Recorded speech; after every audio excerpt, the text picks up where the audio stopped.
Scheduled కులాల్లో బాగా వెనుకబడి రిజర్వేషన్ల ఫలాలను సరిగ్గా పొందలేకపోయిన కులాల కల నెరవేరబోతోంది. తెలంగాణలో ఎస్సీలకు ఇప్పటివరకు గంపగుత్తాగా అమలైన 15% రిజర్వేషన్లను ఇక నుంచి వర్గీకరణ ప్రకారం అందనున్నాయి. అందులోనూ గ్రూపులు, కులాల ప్రాధాన్యతా క్రమంలో ప్రభుత్వ ఉద్యోగాల ఖాళీలను భర్తీ చేయనున్నారు. రాష్ట్ర ప్రభుత్వం అంబేద్కర్ జయంతి సందర్భంగా ఇవాళ ఎస్సీ గ్రూపులు, కులాల వారీగా అందే రిజర్వేషన్ల వివరాలతో జీవో 9ని విడుదల చేయనుంది.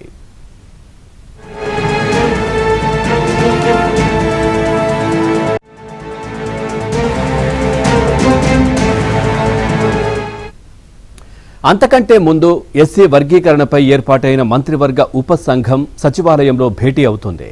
ఉత్తర్వులను విడుదల చేసిన తర్వాత మంత్రులు సీఎం రేవంత్ రెడ్డి నివాసానికి వెళ్లి ఎస్సీ రిజర్వేషన్ల అమలు జీవో తొలి కాపీని అందిస్తారు. జీవో అమల్లోకి వచ్చినప్పటి నుంచి వెలువడే అన్ని ప్రభుత్వ ఉద్యోగ నియామక ప్రకటనలు, విద్యా సంస్థల ప్రవేశాలకు వర్గీకరణ వర్తిస్తుంది. సుప్రీంకోర్టు తీర్పు తర్వాత దేశంలో ఎస్సీ వర్గీకరణను పూర్తి చేసిన తొలి రాష్ట్రంగా తెలంగాణ నిలుస్తోంది.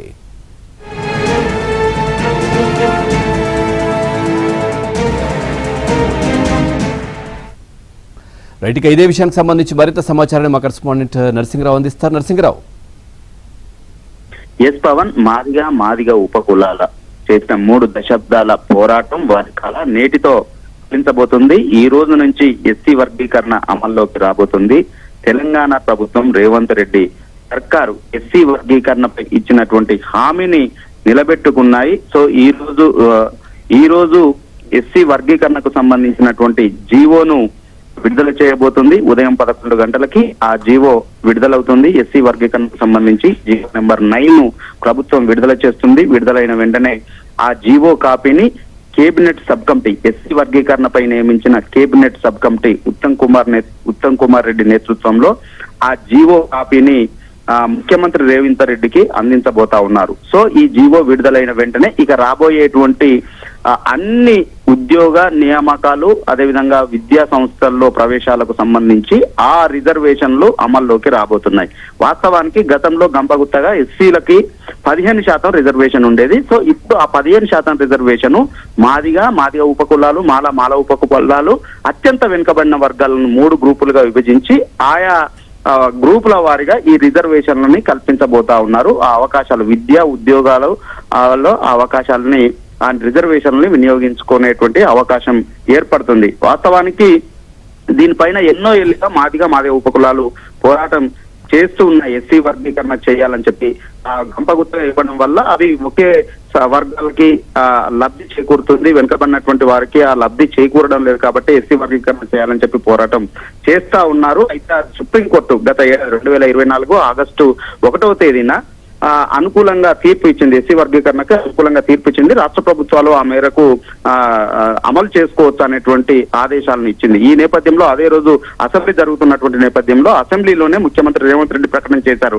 దేశంలో ప్రప్రథమంగా తాము సుప్రీంకోర్టు ఆదేశాలను పాటించబోతా ఉన్నాము, ఖచ్చితంగా ఇక్కడ ఎస్సీ వర్గీకరణ చేసి అమల్లోకి తీసుకొస్తాము, తామే ప్రప్రథమంగా అని చెప్పి ప్రకటన చేశారు. ఆ మేరకు ఉత్తమ్ కుమార్ రెడ్డి నేతృత్వంలో ఒక కేబినెట్ సబ్ కమిటీని ఏర్పాటు చేశారు. కేబినెట్ సబ్ కమిటీ ఒక కమిషన్ ను ఏర్పాటు చేయాలని సూచించినటువంటి నేపథ్యంలో షమీమ్ అఖ్తర్ నేతృత్వంలో ఏకసభ్య కమిషన్ ను కూడా ప్రభుత్వము ఏర్పాటు చేసింది. సో ఆ ఏకసభ్య కమిషన్ ఇచ్చినటువంటి నివేదిక ఆధారంగా ఈ ఎస్సీ వర్గీకరణ చేసింది. ఏకసభ్య కమిషన్ అనేక విజ్ఞప్తుల్ని స్వీకరించి 3 గ్రూపులుగా విభజించాలని చెప్పి సూచించింది. ఆ కమిషన్ సూచించినటువంటి సూచనల మేరకే 3 గ్రూపులుగా విభజించారు. ఏ గ్రూప్ 1లోనేమో 15 కులాలు, 3% రిజర్వేషన్లు, 3% జనాభాకి 1% రిజర్వేషన్.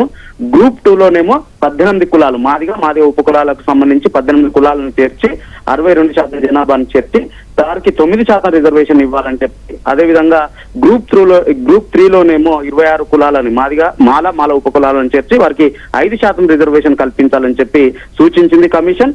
సో ఆ సూచనల మేరకే ఈ ఎస్సీ వర్గీకరణని తీసుకువస్తుంది. ఎస్సీ వర్గీకరణ చేసింది ప్రభుత్వం, ఆ మేరకు జీవోను తీసుకొస్తుంది.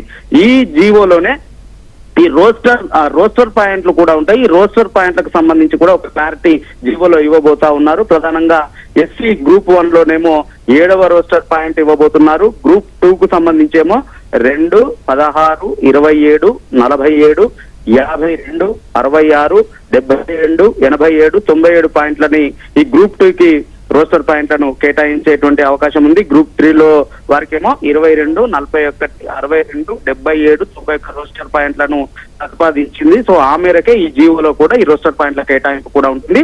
సో మొత్తానికి ఈ రోజు నుంచి ఎన్నో ఏళ్లుగా ఎస్సీలు మాదిగ కులాలు ఎదురు చూస్తున్నటువంటి ఎస్సీ వర్గీకరణ మాత్రం ఈ రోజు నుంచి అమల్లోకి రాబోతుంది. ఆ మేరకు జీవో మరి కాసేపట్లోనే విడుదల కాబోతుంది. Pavan. Right, thank you Narasimharao, thanks for the updates.